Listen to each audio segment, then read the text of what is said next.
ቤተክርስቲያን ስትሄድ አትሰቀቅም። ምንም ሆነ ሂድ፣ ሌባሁን፣ አመንዝራሁን፣ ነፍሰ ገዳይሁን፣ ቀማኛሁን፣ ምን ሁን፣ ወደ ክርስቶስ ቤት ስትመጣ ሊፈረድብህ አትመጣም። ሊምርህ ነው ያመጣ። የልብ መድኃኒት ለኩላሊት አይሆንም።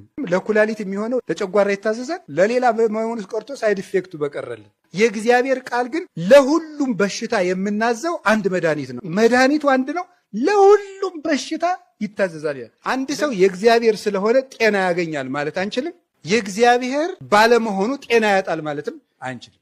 ታማችሁ ጸበል ተጠምቃችሁ ስላልዳናችሁ እግዚአብሔር ትቷችሁ አይደለም። ስለዳንም ከሰው ለይቶ እግዚአብሔር ስለወደደን አይደለም። መከራ ትዕግስት ያስተምራል፣ ትዕግስትም ተስፋን ያስተምራል፣ ተስፋ ደግሞ አያሳፍርም ይላል። ቤተ ክርስቲያን የመሄድ የመጀመሪያው መስፈርት ምን እንደሆነ ታውቃላችሁ? ምህረት ማድረግ ነው። ምህረት የሌላቸው ሰዎች ምህረት አያገኙም። ቤተክርስቲያን ስትሄድ አትሰቀቅም። ምንም ሆነ ሂድ፣ ሌባሁን፣ አመንዝራሁን፣ ነፍሰ ገዳይሁን፣ ቀማኛሁን፣ ምን ሁን፣ ወደ ክርስቶስ ቤት ስትመጣ